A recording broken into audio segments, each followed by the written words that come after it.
Hello everyone, welcome back to my channel bull bear Anirudh. ये एक और एनालिसिस वीडियो है for the month of July 2026। जैसे आप देख पा रहे हो, हमने 200 रुपये का ही प्रॉफिट बनाया है पूरा महीने ट्रेड करके। और इस वीडियो में हमें बहुत सारा चीज़ सीखने को मिलेगा, basically in terms of loss booking. तो जैसे आप देख पा रहे हो, पहले 15 दिन में हमें बहुत अच्छे प्रॉफिट हुए थे और उसके अगले 15 दिन या 10 दिन हमें बहुत लॉसेस हुए हैं।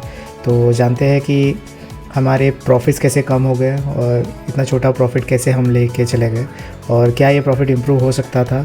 और एक और चीज़ हमें जानना होगा कि यहाँ पे क्वांटिटी कितनी हमने ट्रेड की थी। तो जैसे कि मैं यहाँ पे देख पा रहा हूँ, हमने 200 या 300 के आसपास क्वांटिटीज़ के साथ ट्रेड किया था। तो प्रॉफिट जो बनता तो 15 से 20 हज़ार के आसपास प्रॉफिट बनता और 15 से 20 हज़ार के आसपास लॉस बनता उस पर्टिकुलर डे के ट्रेड पे। तो हमने कितने दिन रूल्स फॉलो किए, कितने दिन रूल्स फॉलो नहीं किए, और अगर रूल्स फॉलो नहीं किए तो हमें उसका कितना लॉस हुआ। पहला दिन था जुलाई 1, जहाँ पे हमने 14,000 के आसपास प्रॉफिट बुक किया। तो यहाँ पे हमें नेट प्रॉफिट बना 13,000, विच इज़ ओके।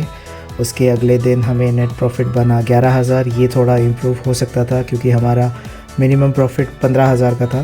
तो अगले दिन हमने 16,800 के आसपास लॉस ले लिया, which is also with in the range. फिर अगले दिन हमने 12,000 के आसपास प्रॉफिट ले लिया, ये भी थोड़ा इम्प्रूव हो सकता था 1-2 हज़ार। फिर अगले दिन हमने छोटा लॉस ले लिया 8,000, ये भी इम्प्रूव हो सकता था, हमें रुकना चाहिए था 15,000 के लॉस तक।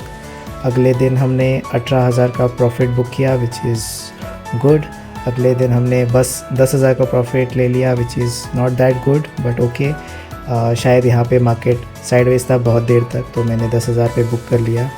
फिर अगले दिन हमने 8,000 का प्रॉफिट ले लिया, विच इज़ बैड, क्योंकि अगर इसको 8,000 पे हम लोग बुक कर रहे हैं तो हमने बस 50% का ही प्रॉफिट ले लिया है। एटलीस्ट 14-15 तक रुकना चाहिए था, इसीलिए ये ट्रेड ओके ट्रेड है। अगले दिन हमने बनाया 18,000 का प्रॉफिट, विच इज़ ग्रेट। तो यहाँ पे 3,000 ज़्यादा लॉस। अगले दिन 13,000 का प्रॉफिट, ये भी इम्प्रूव हो सकता था। अगले दिन बस 4,000 का प्रॉफिट, ये बहुत बुरा ट्रेड है क्योंकि यहाँ पे 4,000 जब मैंने बंद किया था उसके बाद मार्केट ऊपर चला गया मेरे डायरेक्शन में, ये प्रॉफिट इजीली 14,000 हो सकता था। अगले दिन हमने 9,000 का प्रॉफिट बुक किया, विच इज़ ओके, ये भी इम्प्रूव हो सकता था 2-3 हज़ार से। अगले दिन हमने 22,000 का लॉस ले लिया, ये 3,000 ज़्यादा है। अगले दिन हमने 23,600 का लॉस ले लिया, ये भी 4,000 ज़्यादा है। अगले दिन हमें 11,000 का लॉस हुआ, विच इज़ ओके। अगले दिन हमें फिर से 23,000 का लॉस हुआ, ये भी 4,000 ज़्यादा है। और अगले दिन हमें प्रॉफिट हुआ 15,000, विच इज़ ओके। उसके अगले दिन 15,000 लॉस, विच इज़ ग्रेट। उसके अगले दिन 19,000 loss, which is also okay. और अगले दिन 11,000 profit, which is not that good, ये इम्प्रूव हो सकता था। अगले दिन फिर से 11,000 के आसपास प्रॉफिट, ये भी इम्प्रूव हो सकता था।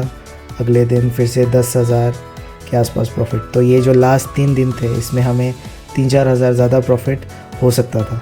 तो जैसे आप देख पा रहे हो, बहुत सारे दिन हैं जहाँ पे हमने प्रॉफिट कम्प्लीटली या 50% से कम लिया है, और बहुत सारे दिन हैं जहाँ पे हमने कम्प्लीटली लॉस होने के बाद थोड़ा और ज़्यादा लॉस ले लिया। तो अगर हम उसको ऑप्टिमाइज़ करते तो जो हमारा नेट प्रॉफिट है फॉर द मंथ ऑफ जुलाई वो इम्प्रूव हो जाता, और यहाँ पे हमें एटलीस्ट 25 से 30 हज़ार रुपये प्रॉफिट देखने को मिलता।